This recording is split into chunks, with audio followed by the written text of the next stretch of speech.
1 2 3. मी शीतल नागनाथ कांबळे, राहणार न्यू पाचापेठ, अण्णाभाऊ साठे नगर, सोलापूर. माझी 4 व्हीलर गाडीमध्ये फसवणूक झाल्याबद्दल मी बोलत आहे.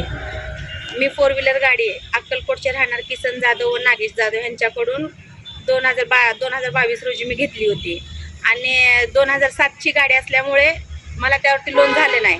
6 महिन्यात परतफेड करायची होती. मी 6 महिन्यात त्यांची परतफेड केल्यानंतर कसं केलं परतफेड? फोन पेद्वारे थोडे पाठवले, रोख कॅश थोडे दिले. फोन पेद्वारे 1,14,000 पाठवले आणि बाकीचे रोख कॅश त्यांना नेऊन दिले मी. आणि काय थोडे पैसे ते लोक माझ्या घरी येऊन घेऊन गेल्यात. आणि 1.5 वर्ष गाडी माझ्याकडे होती. 1.5 वर्ष इनोवा गाडी होती आणि 1.5 वर्ष माझ्याकडे होती. वारंवार मी त्यांना नावावर करण्यासाठी विचारले असता पहिला माझे कागदपत्र घेऊन गेले की आधार कार्ड, पॅन कार्ड माझं घेऊन गेले. मग 1-2 महिन्यांनी म्हणले की लेडीच्या नावावर गाडी होत नाही आणि परत माझ्या मुलाचं घेऊन गेले.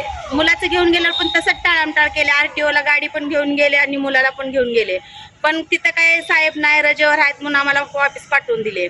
मग मी गाडीसाठी वारंवार विचारत असताना आम्हाला कोर्टापाशी म्हणलं नोटरी तर करून द्यायला पाहिजे आम्हाला गाडी. मग नोटरी करायसाठी कोर्टापाशी पण घेऊन गेले. मग तिथं पण म्हणले की तुम्ही गाडीला खर्च केलेला आहे आणि मालक जास्त पैसे मागत आहे, त्याकरता 8-15 दिवस तुम्ही थांबा, मी परत नोटरी करून देतो म्हणले. मग तिथून गाडीचा AC पूर्णपणे बंद पडला.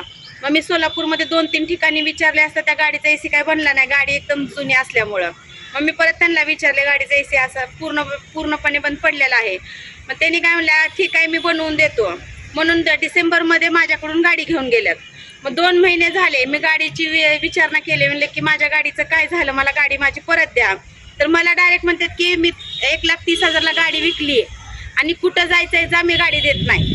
आणि परत मला म्हणतात की तुला आणि तुझ्या मुलांना हातपाय तोडून बडवत कल्याण शेट्टीच्या ऑफिसमध्ये आणून बसवतो, नावाचा नागेश जाधव नाही, अशी मला धमकी देतात. आणि सदर बाजार चौकीला कंप्लेंट द्यायला गेले. 15 दिवस मला त्यांनी पळवले. लास्टला CP सरांच्या दबावाखाली परवा दिवशी FIR दाखल झाली. पण FIR दाखल झाली, मला CP सरांनी मदत केली. पण आता मी मीडियाच्या माध्यमातून एकच विनंती करते की लवकरात लवकर त्यांच्यावर गुन्हा दाखल त्यांना अटक झाली पाहिजे आणि योग्य ते मला न्याय भेटला पाहिजे.